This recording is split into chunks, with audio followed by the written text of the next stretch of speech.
Welcome back to the Mandarin Blueprint podcast. We're here today with Murray James, who I have known for quite a long time, although I think this will be our first opportunity to really sit down and have like a at-length conversation. But Murray is a saxophone player. Well, that's how I first met you, was through a gig in Chongqing, right? Was with Marlon and Charisse. Remember that?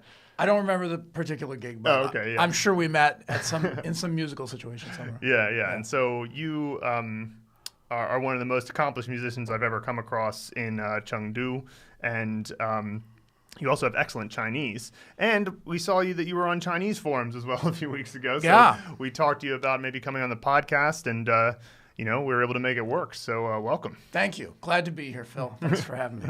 Yeah. So I thought you would be a great person to come on because I remember you were at White Nights. Do you remember that bar in Quanzhou, Shanghai? I don't know if it's still there, but I moved. Oh, they moved it. Okay, yeah. You were there with Gaston and Mambo playing a gig just before you left the last time, I believe. Yeah. And I remember it left a very deep impression on me. You were explaining to the audience what the songs were and where you got the inspiration for them, and it was very fluent Chinese the entire time. And I remember at the time I had only sort of just started to, or at least my perception of it was very fluent. You know how it is. It's like when you haven't learned that much, you see somebody foreigner speaking, you're like, wow. Yeah. I just am curious, how did you end up, how did you approach learning Chinese, and how did you get to sort of the level you are now? Yeah. So I've been learning Chinese for about 12 years, I guess. I started in 2007. I wouldn't describe myself as fluent, but my Chinese has improved a lot in the 12 years. How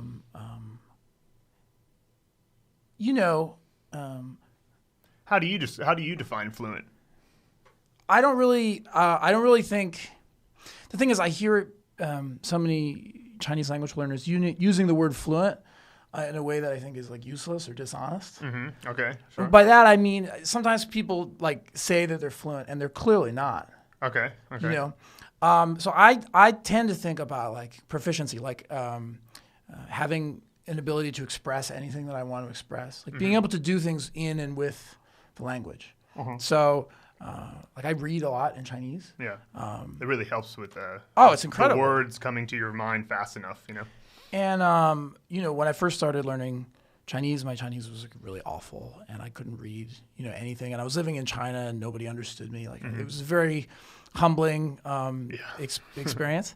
It's always like that when you run into those situations, yeah. And it went on for for years like that, And now I'm reading novels, and so and I always kind of wanted that. I wanted. I'm in the arts. I'm a musician.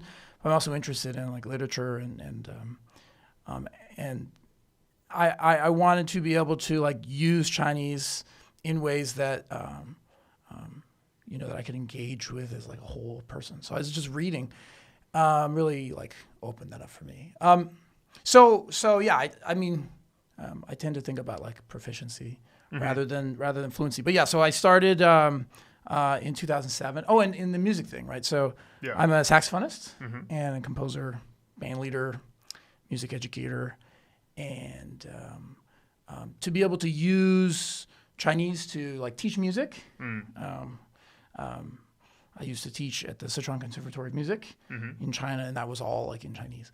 And to be able to be on a stage and be able to communicate with an audience, some foreign musicians that are here, they don't learn Chinese. Not all Chinese musicians speak great English. And so if you can't communicate, then, you're limiting yourself somewhat. Absolutely. Practically, it seems like you'll limit yourself in terms of who you end up working with. Absolutely. So I've thought of that many times where if you think about it, it's there are plenty of smart Chinese people who just never had any interest in English. And you're especially going to run into that in something like the music community. It's they decided they wanted to pursue music, not necessarily something else. I mean, unless they happen to be somebody who's I had another passion, which was studying a second language or whatever. In all likelihood, the majority of the people you're going to run into don't really speak that great English. So what, are you just never going to be able to connect with those people? It'd be a shame, Yeah. So, yeah, that must have been huge. Yeah, it was cool, and so when I started working at the conservatory, I don't know why. I have an idea why they hired me, but I don't know, given where my language was at the time, it was really difficult to communicate with students. I was speaking at like probably like a second grade level, but with like way more mistakes. Yeah. But my view on Chinese language learning, at least what's worked for me, is like this, patient accumulation of knowledge, slow like practice and development of skills. I kind of think about music the same way. It's like if you're serious about something and it has value to you, and you work on it slowly over a long enough period of time, like you'll get really good. Like some people, they just work on something, in spurts, and then they kind of stop. Right. And then they plateau, or they tend not to improve. Excuse me. It's like if you actually like apply yourself and you don't burn yourself out over a long enough time scale, you can get really good at things.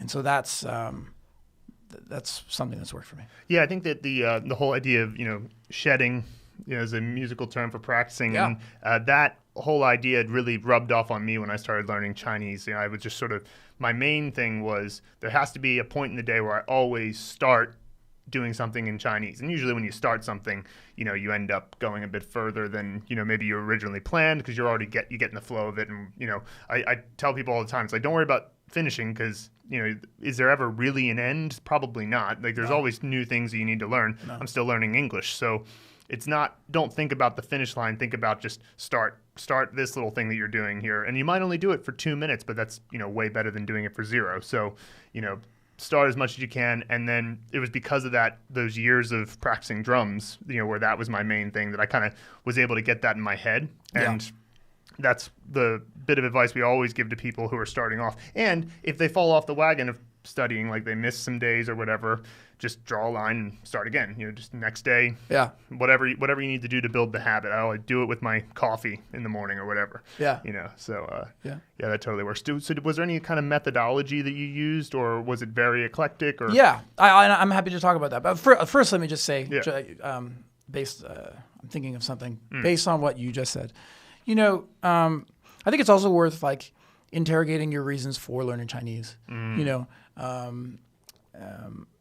I've had a pretty, I never got stressed out, and I always kind of liked it, and I always did it, as I said, like learning Chinese, practicing it.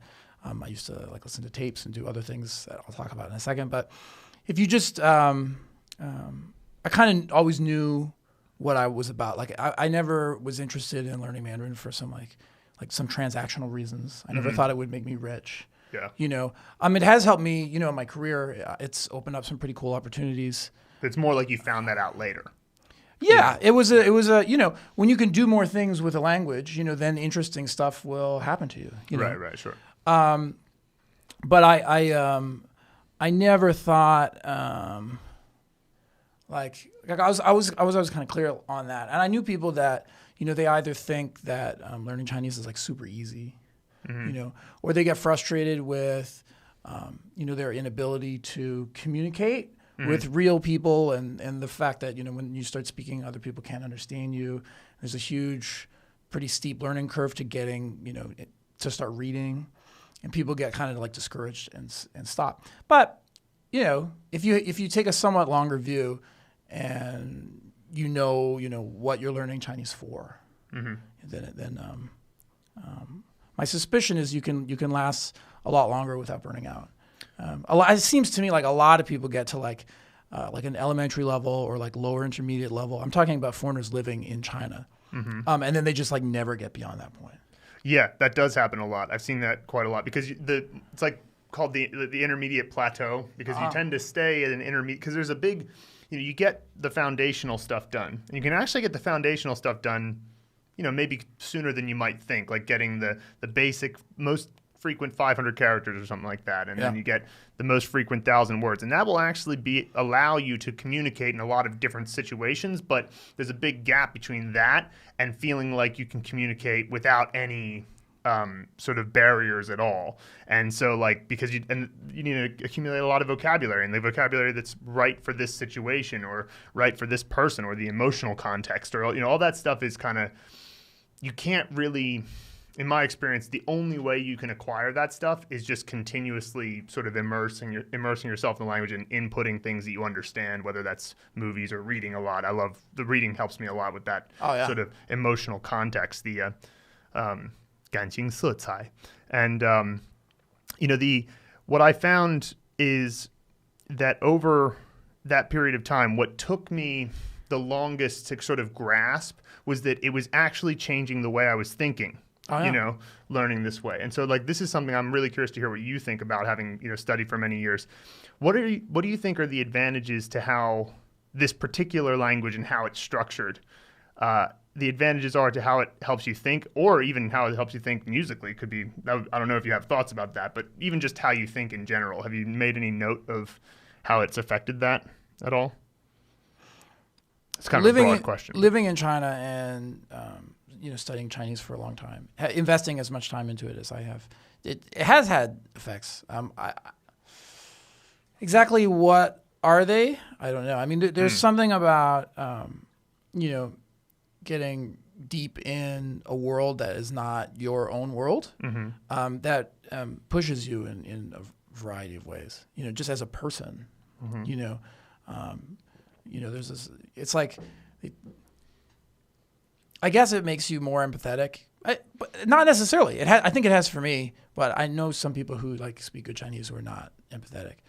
But I think it has that tendency. If you're interested in literature, it will definitely have that sort of tendency, because you have to, be willing. There's a certain emotional vulnerability that comes in with getting inside someone else's world, and that's something about what it means to be human, in my view. In terms of music, living here has had a huge impact on my music. In terms of how, exactly that intersects with Mandarin, I'm not exactly sure. But when I came here, so I moved to Chengdu from New York City, and I was a student, a doctoral student at NYU, and playing mostly contemporary jazz, but also some straight ahead stuff, but it was mostly the kind of jazz that you would hear in New York City. Yeah. And I came here and I had equipment. I had a musical setup that would facilitate that way of playing, that sort of sound. And I started working with some Chinese pop singers and people that were, playing jazz, but, on an electric bass instead of an upright, and who obviously had different musical influences than I did. They listened to different Western music than I did, I'm talking about the Chinese musicians I was working with. And I was just unable to, kind of thrive in that environment. I wasn't ready to play pop music. I was kind of closed. There's this old, sometimes jazz people are like that. They're just so serious about that one, musical style that they, they're not open to doing other things. And so living in China and working with musicians who are interested in all sorts of different musical genres opened me up incredibly. So now I have way more eclectic musical tastes. The band that you mentioned at the start of this podcast, that was, it was a band, people from Mauritius, China, and I'm from Canada. So it was, and we were playing funk, avant-garde funk music. Yeah. It was a fun show though. I really liked the music you guys were playing. It was really fun. Thank you. I was playing, I played in a ska band. I was a saxophonist and horn arranger for a relatively well-known in Western China ska band called The Trouble. So yeah, it's good. I mean, and I think it's good, especially if you're in the arts. It's good to expose yourself and actively look for situations that are unfamiliar or unusual. Absolutely. So let's circle back to the methodology side of when you were originally learning Chinese, because I kind of am interested in how, after you had built a foundation, how learning the musical vocabulary went for you. But before we get to that, I'm curious about how, when you were trying to approach it in the early stages, especially when you're heading into that intermediate phase, how did you get through it? Considering that, like you said, a lot of people end up getting stuck or quit in that period. Yeah. So I started with the New Practical Chinese Reader series. Yeah, sure. And I read, the first things I read and worked through in Chinese were volumes 1 through 5. And I just did it slowly with the tapes. The first volume it goes through, it introduces. I mean, one thing that's great about Chinese that I think most people don't realize, especially like in contrast to English, is like the number of like distinct phonemes is like tiny. Oh yeah. Do you know what I mean? It's like so small. Yeah. So you can actually learn, if you're diligent, you can learn the sounds pretty quickly, and it doesn't require some amazing amount of work to like distinguish them. The tones, I think, are it's a bit more work, but you can work through that too, and then you can. Then you just need to finesse the sounds in terms of like your ability to produce them. Yeah. But you're not going to be surprised by, like bizarre spellings of words or like AE, like all these weird like diphthong, vowel combinations in English that like baffle learners of English that have been studying the language for like decades. Yeah. So Chinese, like that's not where the challenge lies. And so I would listen to the sounds and reproduce them, which I guess is like a mirror method or something. I hear, bo, ma, like this kind of stuff. And I did it for a long time. And the one thing I like about that series is it introduces characters right from the beginning. Yep. I got the Plico dictionary, which I think, most of your listeners will know about. And once I finished like volume 5, I could kind of like, I only knew the stuff that was in those books, but everything that I learned in those books, I was reading at the same time that I was listening. So in other words, anything that I could say, I could also read. Okay. And any character that I read in that book, I knew how to say it. So that was very helpful. And then I just always did it that way. So every time, by the time I was in volume 5, I was living in China. And so the musicians that I was working with, every time they would say a word that I wasn't familiar, which was constantly, I would take my dictionary out and I would ask them to like, how is it spelled? At the time I didn't have the language, like, once you're at a higher level, you can like describe characters visually in Chinese. You can say like, oh, it has this, this radical with, this, you can just, Chinese people describe, 手字旁 or whatever, this sort of stuff, right? Yeah. At the time it was just grueling. And I think I had like patient music comrades that would, just take like a lot of time and just show me. And that was like incredibly helpful. And so now it's still the case that I can like read anything that I can say. It happens far less common, but if I'm like, place names and like names and menus, those tend to be the places where I'll encounter a character that I haven't seen before. So, but whenever I see that, I'll ask someone right away, like, how do I pronounce that?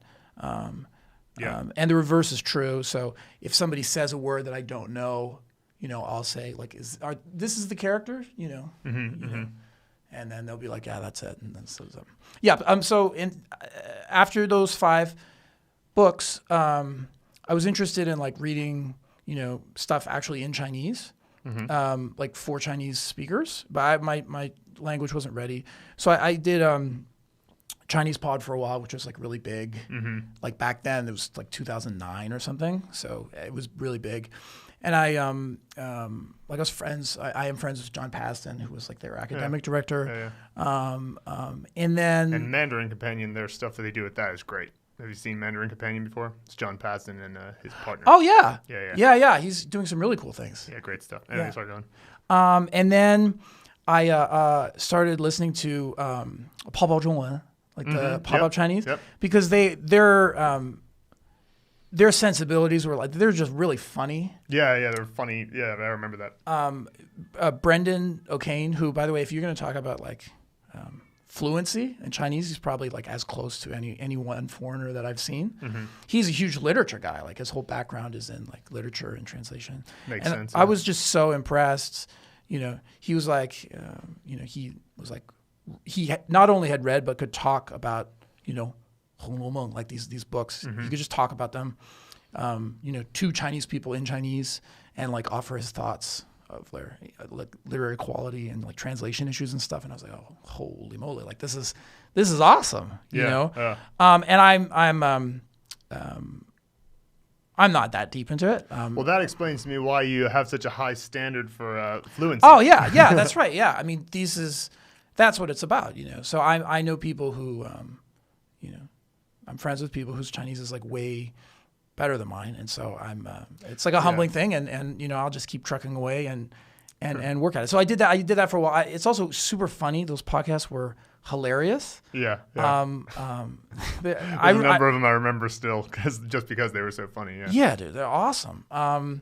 And once, and so I started there. I was listening to their like elementary podcasts, and then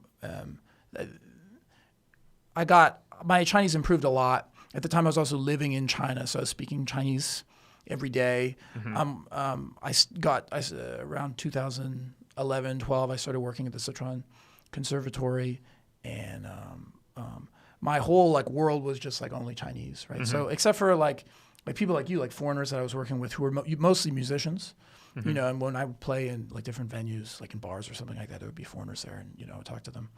But you know, like my wife is Chinese and her family's Chinese. So plenty of opportunities to use my it. coworkers were all Chinese and from different parts of China, so I had exposure to, you know, many different Chinese accents all the time. It's kind of interesting. It's like at the Sichuan Conservatory, all of like the yanchangxi, you know, they're all from like Sichuan. But in like at the time I was teaching in like Liu Liu qiyue, which is like popular music, like instrumental music department. Right. And there's just tons of people from Dongbei. Like, oh yeah. Jilin, Heilongjiang, like it's all like northern people. Oh yeah. And so it was great. I was just surrounded by Chinese all the time. And then on top of that, I think it's probably true that I've studied, you know, like I work on my Chinese like every day, consistently. Sometimes it's just like I'll just read for like half an hour, you know, to an hour. But back then, you know, I was actually like studying.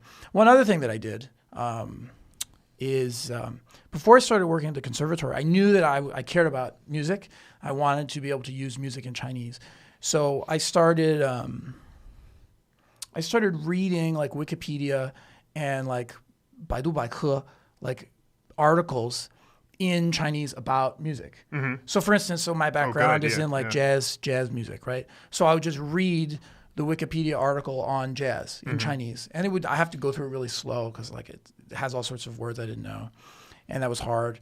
And I would do that I would like look up, you know, Charlie Parker. I read the article. I would read all sorts of articles, and then I went to the bookstore across the street from the Sichuan Conservatory where I would end up working. Yeah. I bought a freshman music theory textbook.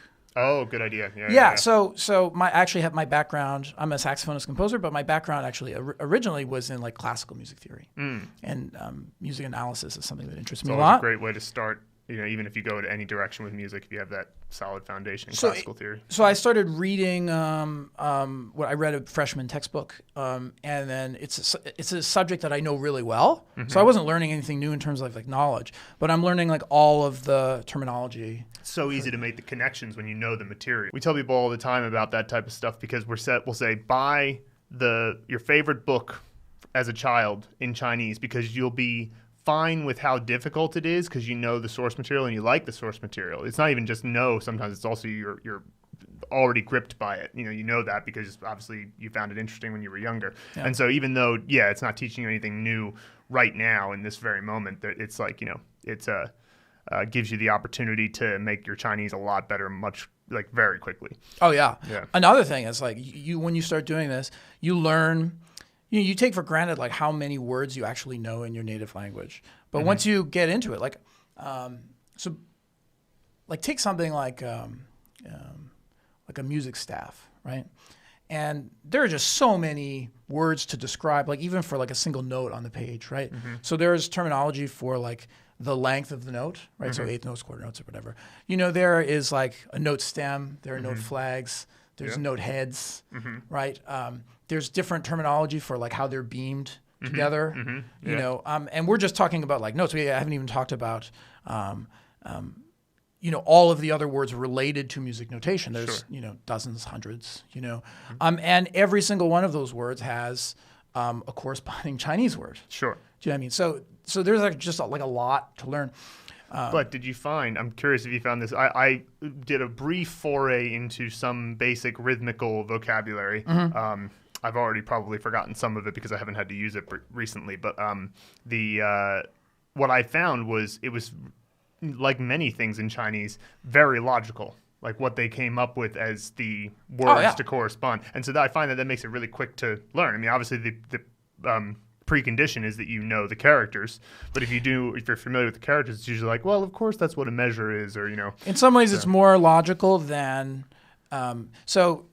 Our English terminology is actually not even English, right? So it's borrowed from Latin Italian. And other Italian. So it's music terminology is sometimes like it's probably harder for like a Chinese person to learn all those English words. Yeah. Rallentando. Yeah. What? Yep. And in China, it's just like it's like get slower, get slower more. Like Exactly. Those are the actual translations of Chinese terms like that. Yeah, so many of them are like that's great. Yeah, yeah. So I did that. That was like tremendously helpful. And then after by like 2015, which is when I returned home for a few years to complete my my doctoral studies. I was already ready to kind of like start reading, and in 2017, 2017, I started reading like books in Chinese. So I read like 活着 by Yu Hua, and that's something that like a lot of people recommend because it's actually not a super easy book, but it's easy compared to some other novels out there, and he expresses himself kind of clearly. And I just really liked it. And so then I just started. This year, I'll read like 1 million characters in books and articles. So that was like a New Year's resolution. And it sounds way more impressive. That's why I put it that way. But it's actually less than 3,000 characters a day. Yeah. Do you know what I mean? Yeah. So, so it's a few pages of a book. Yeah, I'm sure you've gotten quite quick too, at reading these Yeah, days. but I don't read. I seem to disagree. Some people are like, you got to improve your reading speed. It's so important. It's an important marker of fluency. There's some, people who speak great Chinese on like Chinese forums, for instance, and they've written that. But I mean, I don't know.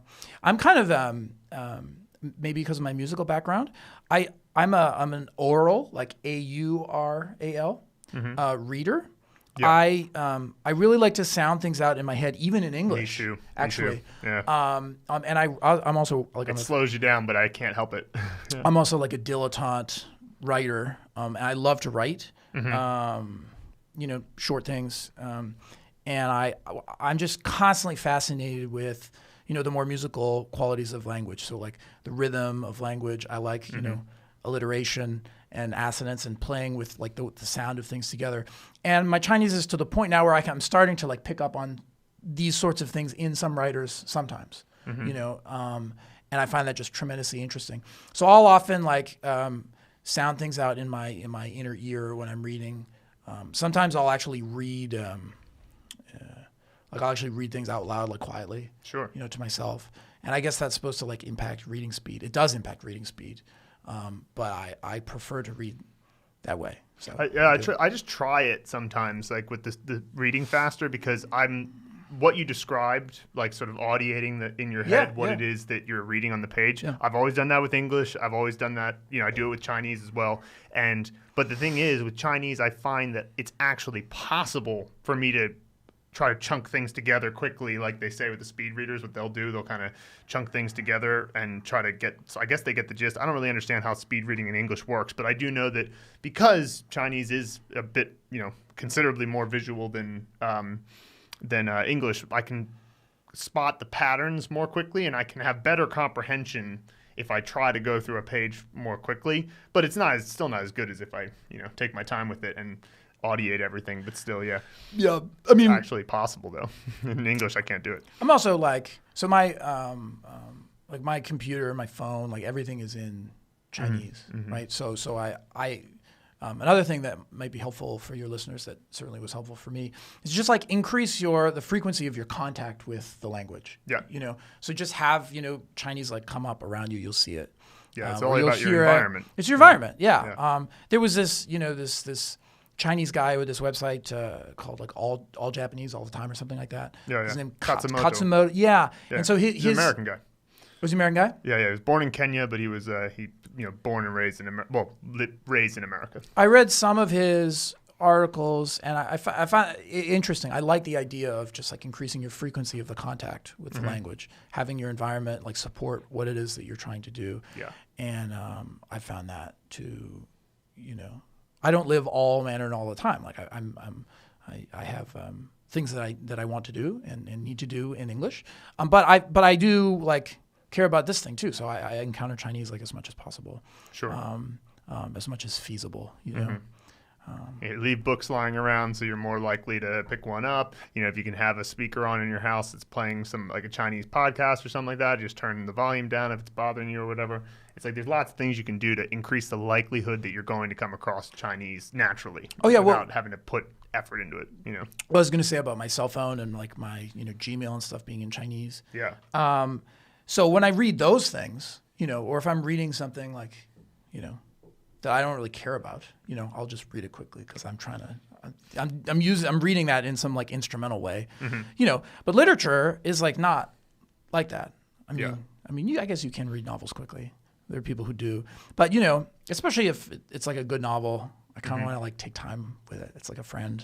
Yeah, exactly. Yeah, totally. I love to read right before bed too, and I always read in Chinese. I'm reading before bed, which I don't know if there's evidence to prove that it's like somehow more of it goes into your memory, but it sure feels like it does. I feel like if I'm reading the night before, the next morning, it's like really easy for me to just get right back into the Mandarin frame of mind. Yeah. I don't know if that's actually true, but it would be interesting to, it just sure does feel like it. Interesting. Well, I mean, doing certain things at certain times of the day. I mean, we are, like diurnal creatures, so that's probably something to that. Yeah.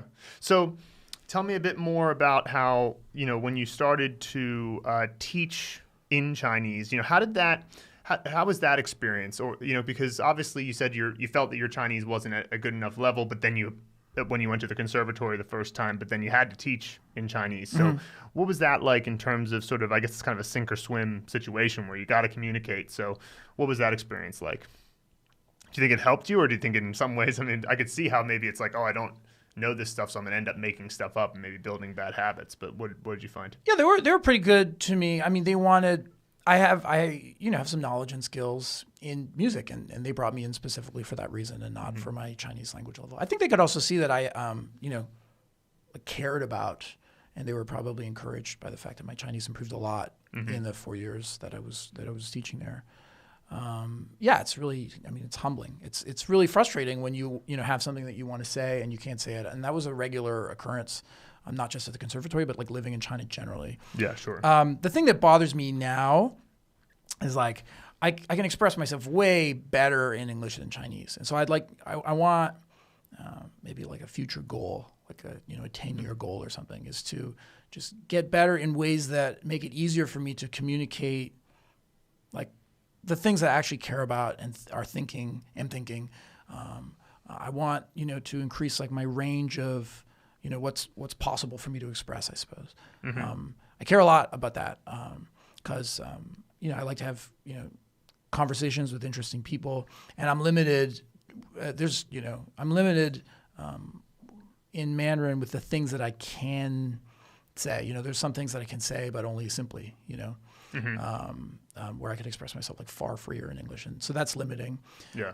When I was teaching at the conservatory, my Chinese was like pretty bad when I started. So, I was, the thing is, when I first started, I was teaching saxophone, and there was some like ensemble kind of stuff. But on the saxophone, I could just show them, so I could be like, hey, like I could take out my horn and demonstrate, and I could like, if there was some fingering issue or a posture issue or something like that, I could like put my hand on the small of the back. I couldn't say like, 闭大指 or anything like that. I could just like, get hands on the student, but okay, you got to stand up straight. You got to be looking forward, bring the saxophone to you. And I could just demonstrate that, physically. Later on, like in my last 2 years, I was teaching. Actually, was part of a like curriculum reform initiative at the school. So when I first started teaching there, most of the like 大课 as opposed to like 专业课 or 小课, so most of the classroom classes at at the Chengdu Popular Music campus, they were all like classical music because they just didn't have teachers with backgrounds in jazz and popular music. You know, all of the teachers teaching these classes, you know, they just went to conservatories. Many of them were not themselves performers. So I wrote and started a like 即兴课 improvisation course. And then another one like 流行音乐风格分析 was like popular music styles and analysis. And just preparing, particularly for that latter class, was like tremendously helpful. When I first started teaching it, I mean, I was struggling. There's a lot of stuff that I couldn't really say. I had a teaching assistant who was helpful. He helped me a lot. Yeah. Well, I guess did you find that, you know, because one of the things I find when I'm in that situation, you know, I taught a drum course to some high school kids for a while, and I had to figure out how to say things. And so, you know, one of the I guess you could say there's the biggest gap in your Chinese study is always going to be somewhere at conversational fluency or proficiency, you could say, to native fluency, or like as close to native fluency as you can get as a second language learner. Yeah. And that's a huge gap, obviously. Like, I feel like you could probably spend 20 years and not reach that point. But I don't think it's a reachable point, actually. And maybe it's a completely unreachable point. But what I found is that what I had to do was go, okay, I know how to explain this. I have the vocabulary to explain the concept, but I don't know the word yet. So I'm going to have to work my way around it. And then when I get there, they're going to go, oh, it's this. And like, I found that was so helpful towards vocabulary acquisition, because it's like your brain is already completely focused. Like, if I imagine if you could take like a CAT scan of your brain in that moment, the concept is there and you just need to attach it to the Chinese word in that moment, and you're using the vocabulary you have to explain what the situation is. Like, it's like, oh, it's when a note lasts a full measure, and like, you're trying to explain to them, and you just want to get whole note out of them, and whatever. That's right. And so did you find it helped with your vocabulary a lot to kind of have to it's good. Communicate? Yeah, actually. Yeah, that's an interesting point. I think you're right. Because if you're not sink or swim, then you don't have to do it. What's the incentive? So like part of getting better at a language, right, is like concision, like the ability to say something clearly without wasting words. Yeah. Sure. So you could describe a whole note as like, a note that lasts a whole measure if you're in 4/4 time. And if you didn't know like 全音, whole note, like you may have to use that word. Although if you don't know the word 全音, you probably don't know those other words either. Yeah, sure. But I mean, yeah, of course, I've had that experience. I still have that experience. Where I'm having to explain things in a roundabout way because I can't say it like clearly and concisely. And I think that's a very important distinction between concision and fluency. So I've always defined fluency as the ability to communicate with somebody without having to stop because you completely don't know how to say it. Like, so it's like if you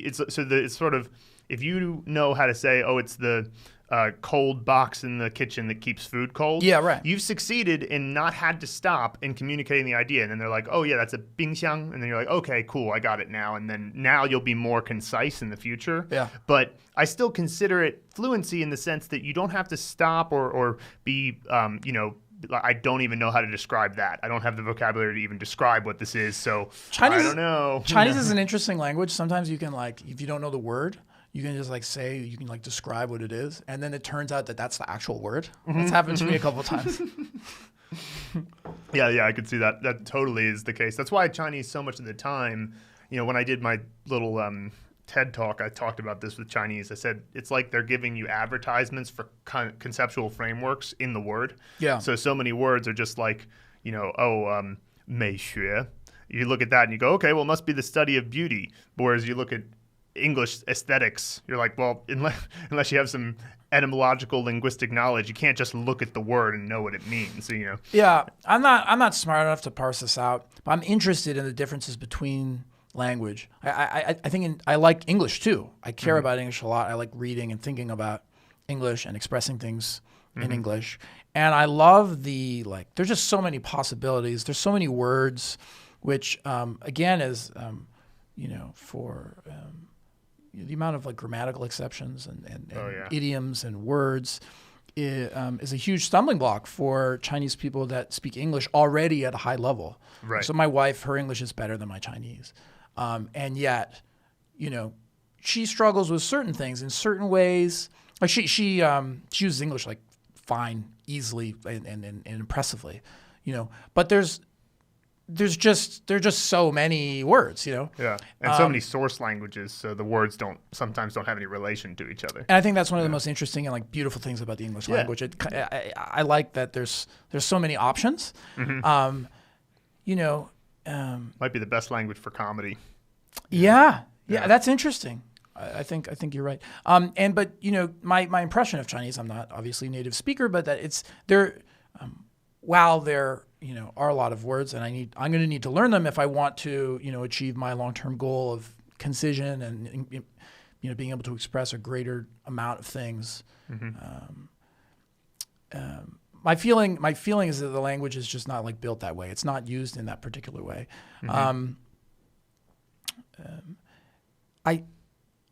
I've had the experience of like having written like lectures. So I also do like I'm a music educator. So I've been at like different conservatories in China, lecturing on music related topics.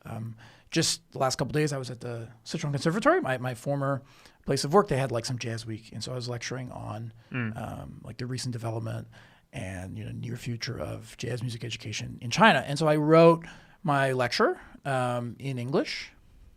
And, was very careful. I wanted to say things in a certain way.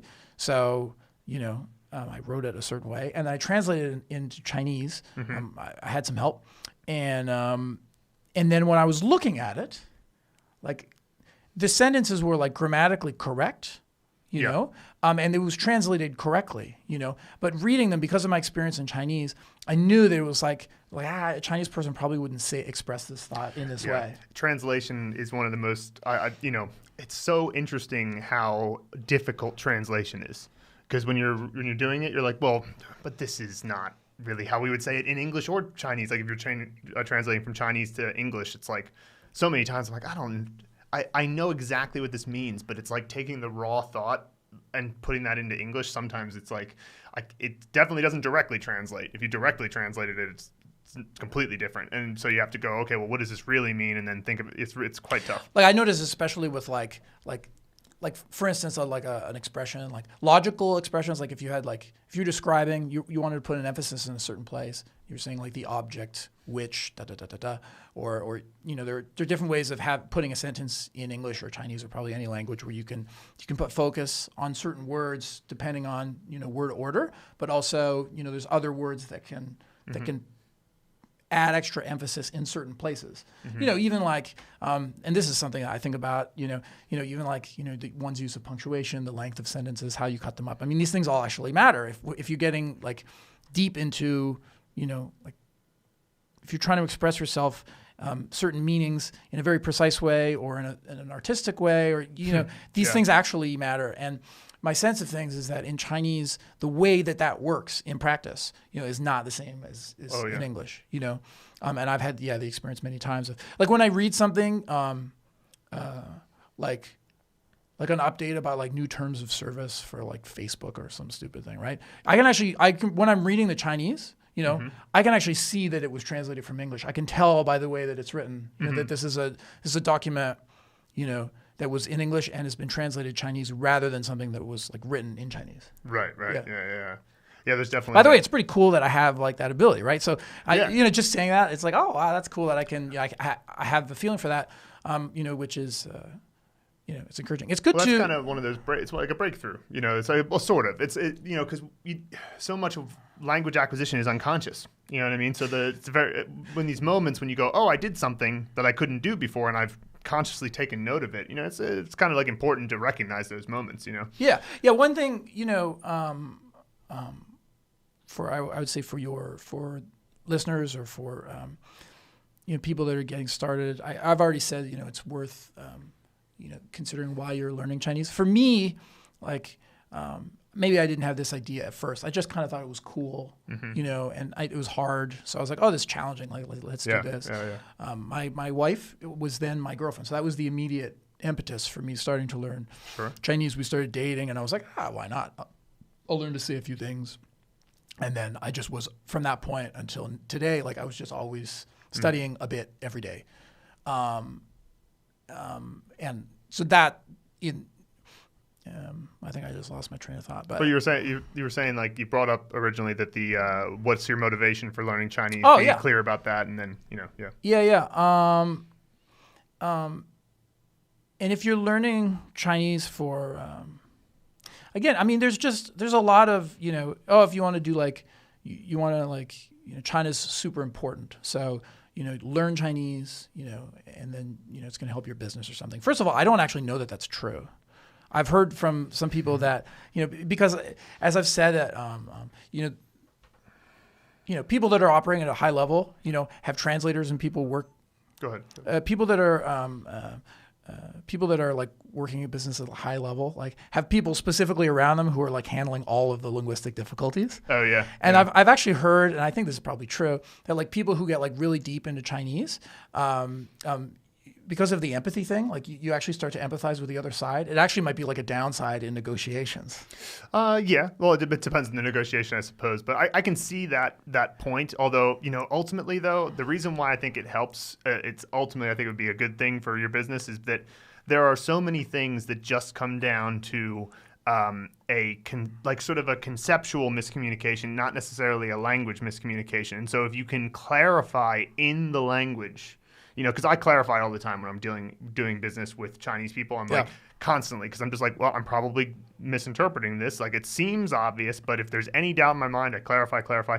And being able to do it in their language, I find that Chinese people are very receptive. I mean, this is just my personal experience, but I find they're very receptive to clarifying questions when you're like, so you think this, right? Like I'm saying what you think correctly, right? And then when they go, oh yes, or oh no, actually I meant this, they like that a lot. I mean, anybody does really. Like when you're correctly articulating their perspective, it's an empathy thing, right? But that what I found is that if I try to do that in English, with their if they have English as a second language, it doesn't work as well as if I try to. I guess it's like a clarifying thing. When you clarify in Chinese, they are very receptive to it. It's just my personal experience, but yeah.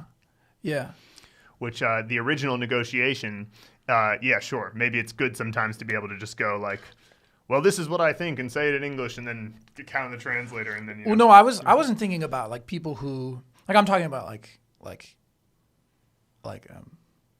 high power, like people with like incredible amounts of money, where it's like, I don't mean like if I were to start like some small business in China, like that sort of thing. I mean, like if I was like a head of some like multinational, and my experience in Chinese would make me empathize with the other side and be thinking that way to such an extent that I wasn't, willing to, kind of push or power through or be like a tough negotiator to defend my side. Yeah, sure. And I think there have been.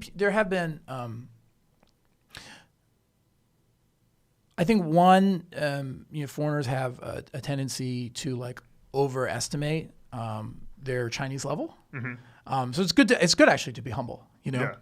Hence why I always clarify, because I'm like, maybe I'm getting it wrong. So clarifying is huge.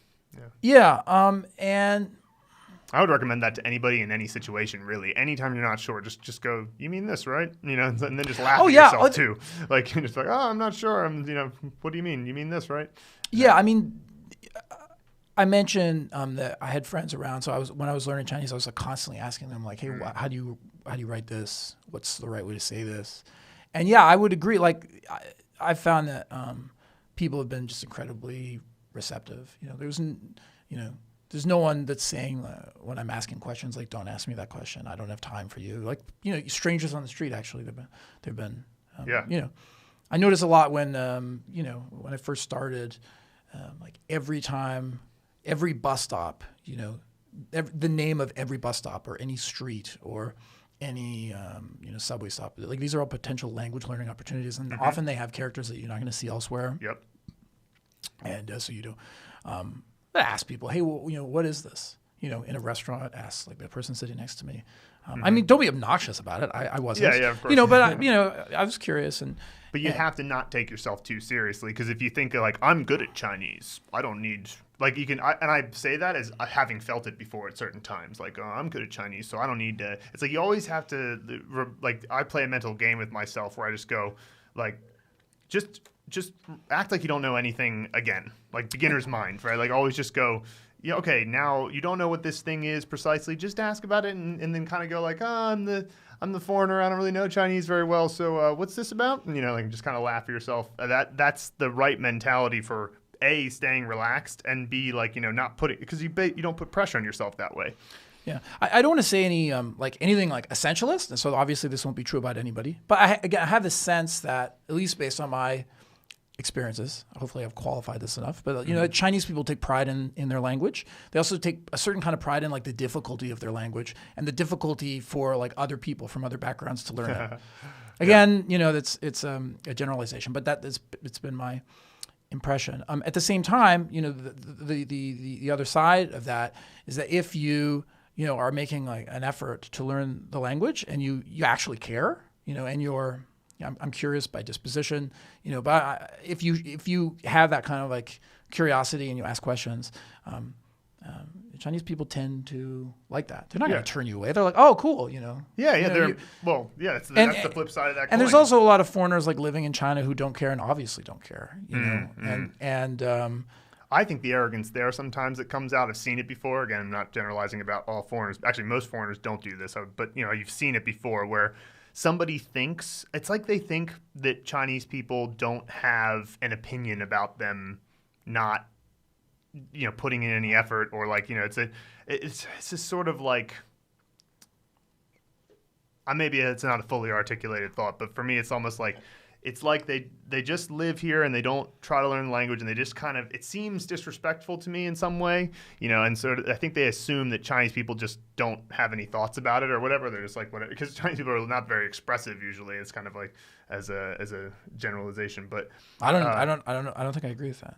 It just facially. I don't mean like expressive in terms of you get into a conversation, but like there's some sort of like Confucian elements there. But nonetheless, though, regardless of that particular point, I have noticed that there's like it's almost like a sense like there's nobody is going to judge me, and it's like, well, they might be. You haven't looked into it. You haven't asked them or gotten into the conversation with them. Yeah, I mean, there is a certain. I use the word curious. I've noticed like a lot of like incurious foreigners. You know, like expats, they're just doing their thing. I mean, I don't want to be too rough on foreigners in China. And I could see someone arguing, there are Chinese immigrants in the West who are, aren't particularly interested in like learning English and getting involved. Go into their enclave and So I mean, people like to like live in worlds that make sense to them. But I mean, life is short, and I just find a driving force for me to learn Chinese, and one of the things that I find so satisfying is, just like having like a new world like opening up to me. It's so cool, and that's ultimately like that's actually what like led me back here. Because you're now going to be teaching at NYU Shanghai, right? Yeah, that's pretty cool. Yeah, that's congratulations. Thank on you. That. That's a new position you just got. So I graduated. I finished my Ph.D. last year, and in the fall, I will be the first ever full-time like jazz and popular music professor at NYU Shanghai. So I'm the first guy that they brought in to do that. I'm really excited. I'll be teaching in English. NYU, all the instruction there is in English.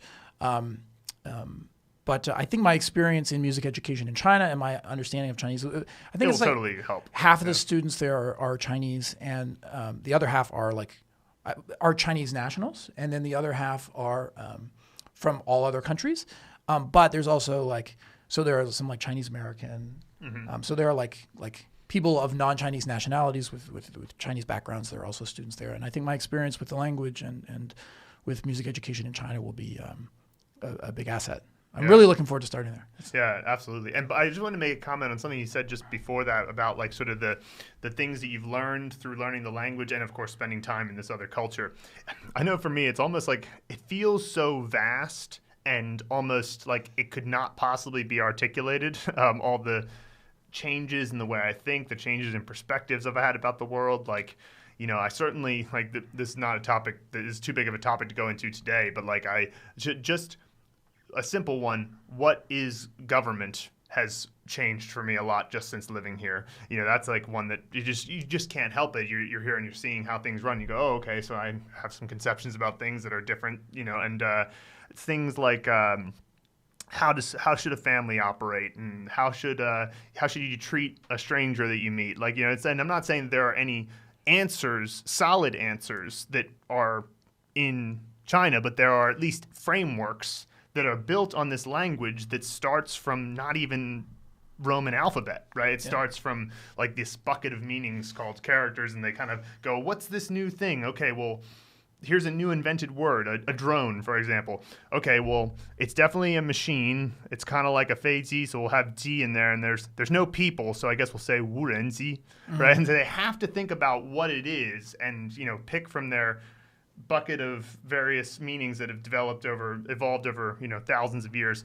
And that sort of way of thinking, it's like, I can't describe how many times that's sort of given me pause when I want to come to a conclusion about something. It's so interesting that, again, we were talking about the differences between language, that a drone is a drone.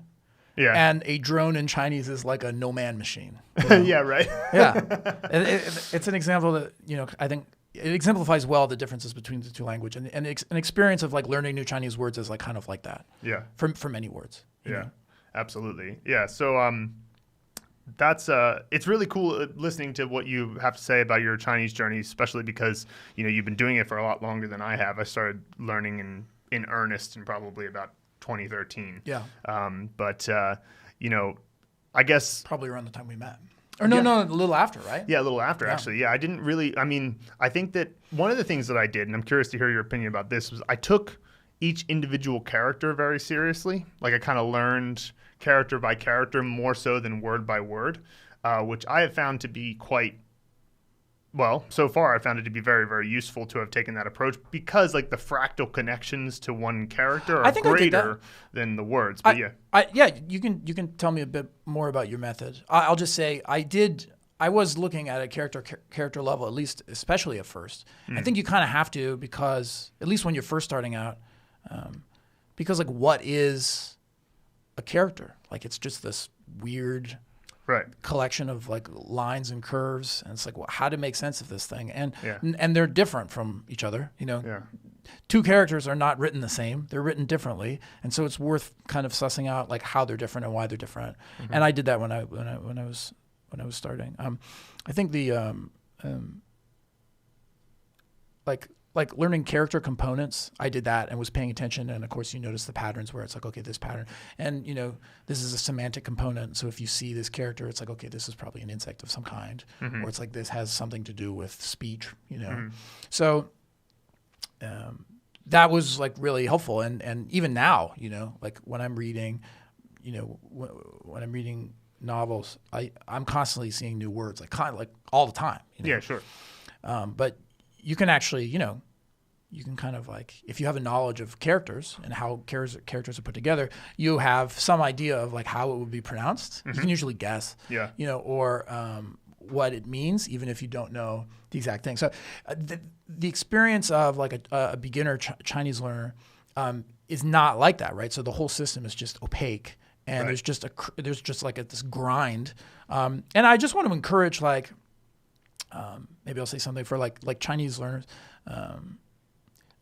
I don't think the difficulty curve of Mandarin is like that of other languages.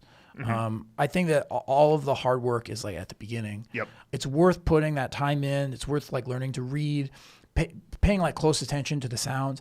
My experience now for me is like I just tend not to like, if at some point in the future, if I get into like Wunya or something, then there's going to be, I think, some more work in this way. But my experience now, like reading books, is like I'm not really encountering like new grammatical patterns. It's just like vocabulary acquisition. Right. It's like learning more words, and that's kind of all it is. And when I learn more words, then I can understand more things. I can hear more things. I can say more things. But when I was starting out, that wasn't my experience at all. Like I just didn't understand the language itself. Like I didn't know what Chinese was doing. And so because of that, I had a tiny vocabulary, right? So because of that, I was just constantly, misunderstanding and being misunderstood. But it actually gets like way better. So if you can get over that, you reference the intermediate plateau. If you can kind of get past that. And by the way, I see people like freaking out about that all the time. I never really freaked out about it. I just did the thing that I always do, which is like, take the language learning seriously. If I couldn't do something, then I would like work on that thing, and I trust that it would get better, and it did slowly get better.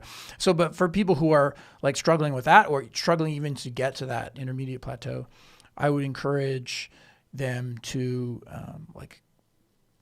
to be encouraged. Don't be discouraged, and recognize that if you can actually get through this, like, ugly duckling, like if you get through this like awkward phase, it gets way easier. Oh yeah, it gets way easier. So I'm like not stressed out. My Chinese is limited in all sorts of ways. There's all sorts of stuff that I can't read. Like what I want to do is spend the next few years just reading like 20th century Chinese literature. I want to read, like a book a month or something, and do that for a long time. There's all sorts of novels that I just can't. They're impenetrable. My language ability is just not there. But I kind of know that it's going to be okay. Like I'll just keep working at it, and then I'll be able to. There's no other way to get there other than just incremental improvement every day. Yeah. Yeah, it's not going to happen at once. And that's great advice. I mean, one of the reasons I want people to feel encouraged is that it's kind of like an hourglass, right? It takes a long time to build up the bottom of the hourglass, but then once you get above the point where it starts to turn in, then the sand that you're adding has more of an effect. You have to build that foundation first. And one of the things that's encouraging about Chinese is that because there are no word form changes like go, gone, better, best, good, better, best, all that stuff, the grammar is essentially just a game of moving the characters around or adding characters. And so the grammar, like you said, it's like eventually you reach a point where you don't run into many new grammatical patterns. You're just sort of adding to your vocabulary. And if you have a strong foundation in characters, like you said, the vocabulary is usually can at least get an idea when you start off. And you have all the context of all the other things that you're reading. So when you reach the point where the language itself can start teaching you. So at the beginning, you have to put a lot of extra effort into, okay, we teach a whole mnemonic system for remembering characters quickly. And you got to, you spend time on that. You spend time on understanding how a word works, understanding basic sentences and stuff like that. You just got to put in that time at the beginning. But once you get past the point where you can start reading full texts and you get the context that is deeper than just like a single sentence, or you get, you can read a conversation or you can watch a conversation between people, then it's really, at least what you do each day becomes a lot more straightforward. It's just like continue to read, continue to listen, and continue to input things you can understand. And then, it's not as much like all that sort of conscious effort at the level of the character alone, or trying to understand what a radical is or whatever. Yeah. Yeah. Another thing on that's good. Another thing on the motivation point. I mentioned that, from basically the time I was in China, I was using, Chinese like in music, right? So, it's a good idea to take things that you care about and like incorporate, like make sure that your Chinese language learning has something to do with that. Absolutely. As soon as you can individuate, do it. Yeah, I agree. I don't even know. What is it? What I mean, so at the beginning, there's basic stuff that everybody has to learn regardless of whether or not, like whatever you want to do with Chinese, but like say, I like philosophy, big fan of philosophy. Yeah. Well, I don't expect, Luke is not particularly a fan of philosophy, so I don't expect him to go read philosophy books or learn philosophical vocabulary in Chinese because it's just not, but we all need to have a certain base foundation. You got to know like the most common characters and all that stuff, but then eventually you reach a point where it's like, okay, I'm a saxophonist, so I'm going to learn how to, communicate about the saxophone and communicate about music. And, that's, as soon as you can feel like that you're ready for that, try some stuff out. Buy a book that's about, like you said, the music theory book that you read. I heard that, I was like, perfect. That's the exact thing you want to do when you're ready for it. So yeah, totally. Awesome. Yeah. Well, anything else that you wanted to discuss today, Murray, or give any advice to our listeners? I don't know. Why don't you tell? I'm not super familiar with tell me a bit about your company. Oh, well, I mean, basically, we just built a course that's supposed to be, I guess you could say it's an integrated course. It's an integrated course that tries to cover as many bases as possible, especially in the foundational stage. So the very first thing that people do is a pronunciation course that's all about mastering all of those phonemes, as you mentioned before. And Luke's pronunciation is fantastic. I saw a video of him online. This looks great. He sounds great. Yeah, he's a great person to teach it. And so we focus on that because it's like, hey, get your pronunciation don't build up the bad pronunciation habits if you can. Yeah. So start off with that, and then we go right into characters from there. And we basically we build them logically in the sort of learning theory of you want to make sure everything that you're teaching is like just a little bit outside of what you already know. So like your competence level is like nothing at the beginning. You learn a few things, and then you have a few facts. You make sure that whatever facts you're going to learn after that about the language are related to that in some way. So we try to keep everything related, so it's a linear course, it's a sequence, right? So start off with characters, phase 1, learn individual characters and learn the mnemonic technique, which doesn't take that long to learn, but it's still systemized. Move into learning some vocabulary with the characters you've already learned. Yeah. High frequency only. So there's some words you could make with the characters you learn, but they're not going to be super common, or like they're the name of a place or something, right? Mm-hmm. And so don't waste your time with that. Then you get into simple sentences with the words that you've learned, and so they're comprehensible, and you can read them without pinyin. And then from sentences into short paragraphs and dialogues, into longer stories, sort of classic stories, Three Little Pigs, some classic Chinese stories, and it's always based on being at least like 90 to 98% what you've already covered, and then if there's anything beyond that, we just give the definition and the pinyin. We call those a top-down word, so it's kind of like top-down learning. Like you can learn 这个那个 without necessarily needing to learn the characters or learn them bottom up, because they're so frequent that you can just kind of pick them up naturally, that type of thing. So it's sort of a systemized, and the first 105 characters, so we kind of think of it as being character-centric. So if like, oh, you're at character 222, that doesn't mean that all you've done is learn 222 characters, but it's just sort of the compass we use to mark somebody's progress. The first 105 characters come with about 300 or so videos where we're explaining everything and how it works. And then after that, we go, okay, now you know the system, what's coming ahead, and we give the occasional like check-in, but it's basically an online video course that goes from that point on. At that point, there's not as many videos, it's just the material, so you can follow it. Kind of Heisig's style, but I would say it's more articulated than Heisig's book was. And so it's going really well so far. People seem to really like it. Great, man. Well, congratulations. I wish you much success. Thank you very much. With the business, and I think learning Chinese is cool. So I encourage other people to do it too. And there's there's more room for foreigners who want to take their Chinese to a high level. You're more than welcome. Yeah. Yeah. All right, Murray. Well, hey, Murray James, let me plug something. Yeah, plug away. It's not a super cool plug. It's my website. murrayjames.net. murrayjames.net. And if you're interested in hearing some of my music and some of my bad writing and my 5-year-old daughter's artwork, then you can find that there. I will absolutely check it. I mean, I can't speak to your writing or how cute your daughter's art is, but certainly go to check out the music. She's great. Yeah, she's great. I said 4 because she started drawing kind of seriously at like 4. She's very creative.